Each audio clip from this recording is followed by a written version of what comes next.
Two men journey to the bars and restaurants of Scandinavia to find amazing beers, always with the same question. Hey, what's on tap? It's time to find out. How are you feeling about some sour today? Hello and welcome to What's on Tap podcast. I'm slow rolling into this. We are going to drink some sour beers. We are going to drink some sour beers today. I was trying to slow roll into it, be more conversant. No slow rolling. No slow rolling, just going to deep dive into some sour beers. Pow, pow, pow. Exactly. And so we have two kind of exciting sour beers, or at least I'm excited about them. Yes, I am too. Because I love Rodenbach and I love Fidens. And Rodenbach has been real traditional up until recently. I think they got purchased a few years ago, and so they've been trying to create some new inroads with some new styles. Reinvent themselves. I haven't been quite that excited about the reinvention of stuff, but what the hell? This could be fun to try on the show. Yeah. And then Fidens, of course, one of America's top breweries, like right now, trendiest, hippest, coolest, and as always, what's on tap is trend setting on the hippest, coolest, most exciting beers in the world. Are we really? No. Drinking old German styles from the 1500s going... That's so hip these days. Yeah. It's hip these days. That is pretty good. All right. Now, so Fidens is mostly known for IPAs, but this is a sour. Which one do we start with? We start with the Rodenbach, I think. I think it's a good idea. To start there, I think, because when you look at the two beers, one is almost like clear. If you were just to look at it, you'd maybe think it was a Bock or maybe some sort of Belgian style because it's so clean and so kind of crisp looking. And then the other is, of course, a heavy, fruity kind of beer. Not a sour. What do you call those? Pastry sour. No. Where it's just gunk flowing into the can. But it is quite hazy looking. Now, they both look great in their own respects. So we smell amazing. We start with Rodenbach Evolved, Caractere, Raspberry and Mango. Yeah. Then it says, I like this, the Belgian sour beer aged for 24 months in oak foeders. The Belgian sour beer. Those are fighting words. I know some Belgian sour beer makers that would say, well, you're not the maker. You're a maker. It is 7.2% ABV, and it smells good. It smells like cherries and raspberries and... Yeah, there's no cherries in it. It's raspberry and mango. It is raspberry and mango. Yeah. It does smell like raspberries. Yeah. I definitely agree. Because mango has not a real smell of its own. It smells kind of piney, but yeah.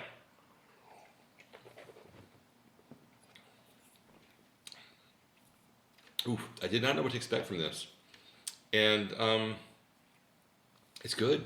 I'm not sure I would, if you blind tasted me on this, I'm not sure I would say Rodenbach. I definitely would not say Rodenbach. I do not get that acetyl Rodenbach flavor, which I think this is kind of what I was hoping for. But when I saw this come out of the bottle, I was like, this is way too light in color to have that kind of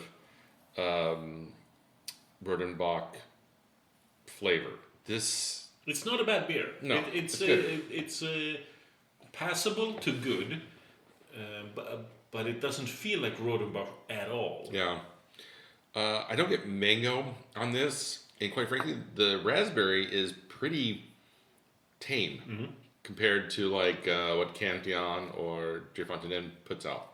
Yeah, which can be quite harsh. In fact, I kind of don't like their raspberry beers because they're so astringent. This is lightly astringent. This would be kind of like this is going to be damning with faint praise.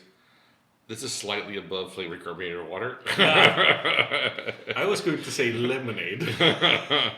Because there is a bit of a carbonation to it. It is very light. The fact that it's 7.2% is kind of shocking. Because it tastes so 2% light and clean. I would think this was a low ABV beer. Because it's so light and clean, it's very easy to drink. I honestly, I could drink this bottle and would not feel it.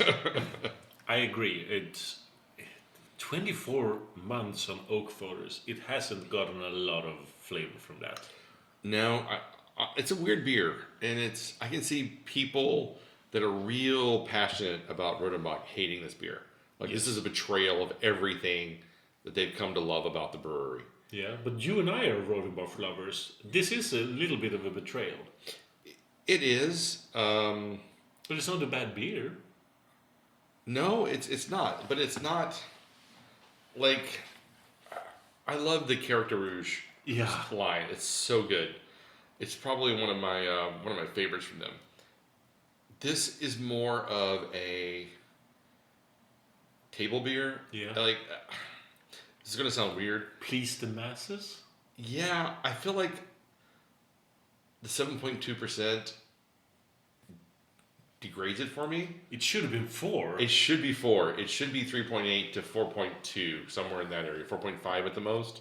Because this is so light, easy drinking, and you're kind of like, I could, bring this onto the table. We could split it amongst 3 or 4 people. It'd be really enjoyable. It's a light, spring lunch, or, you want something kind of easy to drink, but you don't want to get, tipsy on it. But 7.2%, it's a different challenge. It's a commitment. It's more of a like, well, you can't have too much because it would start messing with you. Right. What offends me is on the label, the raspberries are clearly raspberries, but the mangoes look like bananas. I've never seen a more banana-looking mango in my life. It does look like bananas. You're right. I think they should have maybe gone with, since they did a whole raspberry, it would not have killed them to do a whole mango. And not a mango slice that looks exactly like a banana. Come on. You can see that they can do two-tone printing because the raspberries are pink and red. Yes. So they could have done like a yellow and red kind of color. But it looks like bananas. There's no banana in it. No. So my eyes deceive me. And honestly, if mango wasn't on the label, I could not say there's mango in this either. No. It is not present at all. So we haven't exactly been giving this a lot of love, but at the same time, I don't hate it. No. I'm going to give it a 3.5. Yeah, I think that's about where it is. I mean, 3.2, 5, 3.5, somewhere in there. Yeah. It's a lesser entry from Rodenbach. It definitely does not feel like they have evolved. I'm curious, what are the other in the Rodenbach evolved lines? You know what? I'm going to look it up as we speak because I'd give it. I can't say for certain, but I believe that if I drank this blind tasted, I would give it a 3.5. If I didn't know it was Rodenbach, my intellect wants me to give it lower because they're betraying their heritage, but the flavor is a 3.5. Yeah. When I disconnect myself from the fact that we've given Rodenbach's 4.25s in the past. Yeah, I mean, I'm not judging it on what we've had in the past. I'm just judging it on what this is and kind of what I like from Rodenbach. And we have had the Rodenbach Evolved Grand Cru in 2023, and I gave it a 4 at that time. What did I give it? He needs to find my rating now. It shouldn't be difficult to do. So you gave it also a 4.10. Yeah, that's just good. Right, and that was it was aged for 10 years. 10 years? Yes. Wow. This is only aged for 24 months, and it has nothing to show for it. No, we're being too harsh. It's very drinkable. I mean, if you don't like alcoholic boozy beers, this is the one for you. Mm-hmm. It'll get you a little bit of a low. What's interesting is the Evolved only has three versions. There's the Grand Cru we tried. Yep. There's the St. George, which we haven't tried, and then there's 2 entries for this one, and the Grand Cru gets a 4.05, the St. George gets a 3.8, and then the Evolved Caractere is 3.6. Average. Yeah, that's pretty 3.62 between the two of them. So yeah, which I kind of agree with. Yeah. This is definitely a 3.5 kind of beer. Yeah. Like I said, if it was a 4 or like somewhere around under 5%, I think I would even give this a higher rating. But 7.2%, I don't think it earns that ABV. It doesn't. So let's move to America. Yes. US. So Fidens, we haven't said it today, is from Albany, New York. And this beer is Fidens Blending Dreams Fruited Sour. And they have like 20 different blending dreams. Yes. This is the orange, lime, pineapple combination. And I like those words. Orange, lime, and pineapple? Orange, lime, pineapple. Right, so the orange will be predominant, the pineapple will be predominant, and the lime will work as a flavor enhancer between the two, probably. Yeah. Because it smells... Just smelling it, this smells like a cocktail. It does smell like a cocktail. Like an expensive cocktail out at an expensive cocktail bar. Oh, yes. Cheers.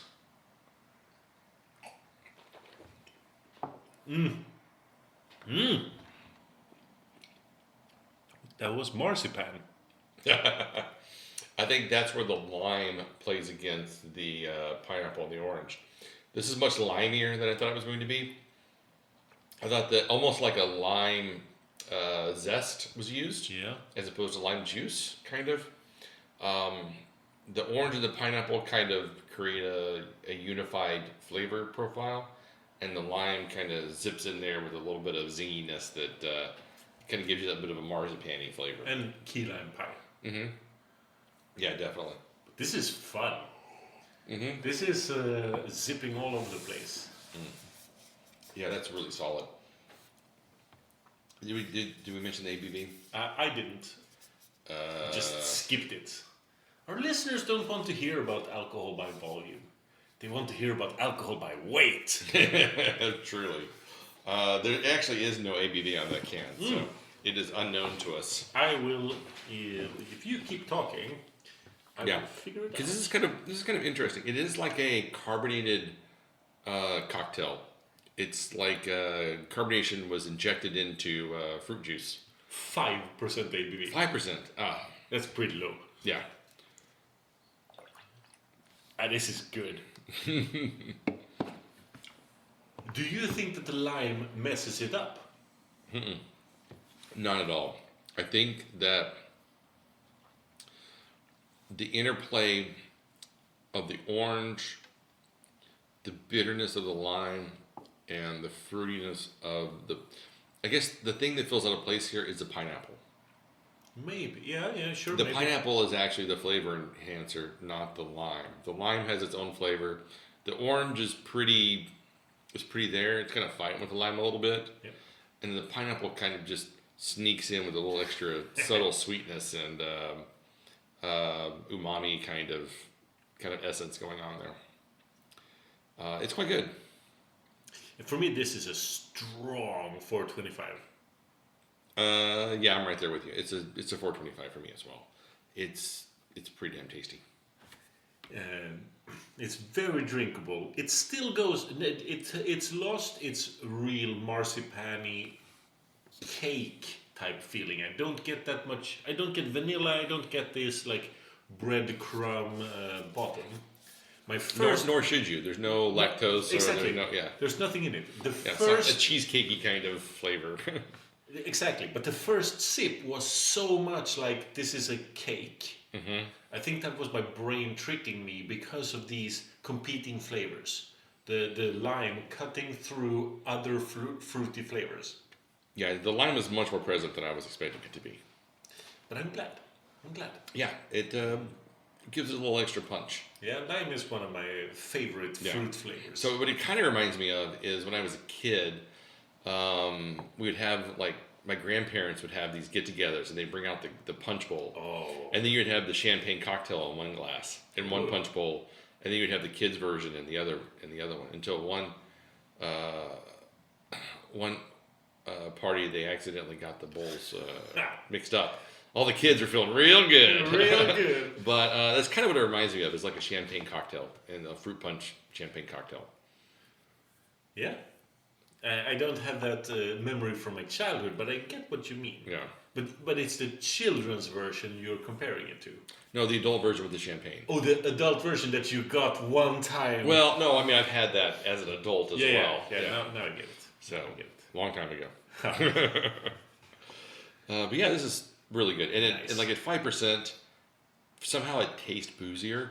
Like Yeah. I thought it was going to be like 7 or 8%. Yeah, when we talk cocktails, Yeah. those are usually like 12 to 15%, because they're made with So hard. if the Fidens and Rodenbach switched ABVs, that'd be perfect. Yeah, that is the sweet spot. Yeah. But at the same time, I don't feel like this one is lacking ABV. I'm more impressed that they managed to fit so much flavor into a 5% ABV. Yeah, I mean, I think fruit beers, it's easy to get there with the low ABVs and then high flavors because the fruit is always so dominant. I mean, Vault City puts out a bunch of stuff that's like that. What is it? The Answer in Virginia. Right. They only specialize in like low ABV beers, and they're all just like 4+, Exactly. check-ins. So I think it's pretty easy to do if you know what you're doing, and they definitely do. So in summary, we're kind of disappointed with Rodenbach, but we keep being impressed by Fidens. Yeah, the Rodenbach was good, but lacks the character that you want from Rodenbach beer. You want that nail varnish, turpentine kind of like bite to it. Completely lacking. If they had that, I would have been very excited about that beer. And the beer named Evolved Character needs to have character. Yeah, exactly. But yeah, these were fun to try next to each other. So we'll wrap it up here. You can find us online at What's on Tap Podcast, Instagram, Spotify, YouTube, Facebook, and wherever you find podcasts. You can find What's on Tap, and we'll be every Thursday drinking in your ears. Every Thursday until the heat death of the universe. Or one of us dies first. Yeah. Could happen. I mean, then the survivor would Carry on. Would carry on with Björn. In kind of a Mad Max situation. Exactly. But if we both die at the same time in some kind of suicide pact, that is the death of What's on the Podcast. I don't think you can say suicide. I think you can say unalive now. Unaliveness. Yeah. I've listened to a lot of podcasts recently, and I've noticed the verbiage has changed to unalived. But isn't that just because YouTube filters stuff? No, I have no idea. I don't know. It's like people aren't homeless anymore; they're unhoused. Oof. There's a lot of these terms that have become That's too dark. I don't know, redefined in a way that I don't know to what end, but yeah. Oof. And on that note, Martin, would you like to share your feelings about Charlie Kirk at this point? Just getting into controversial topics. I'm joking, of course. No, I never liked him, but I think he should have been able to talk his thing without being shot. I'll be honest. Until he was shot, I didn't know who he was. I thought he was just a podcaster. So I was quite surprised with the reaction to what happened to him. But we will end then on that note. Wow. Good times. So hopefully we both have our jobs next week. So until next time. Keep drinking it. Wait. You can find us on Instagram, Spotify, YouTube. Well, I did that a long time ago. No, I did. And then we got into something else. Oh, you did. And then you ended weird and then got us into a tangent. Keep drinking, you dum-dums.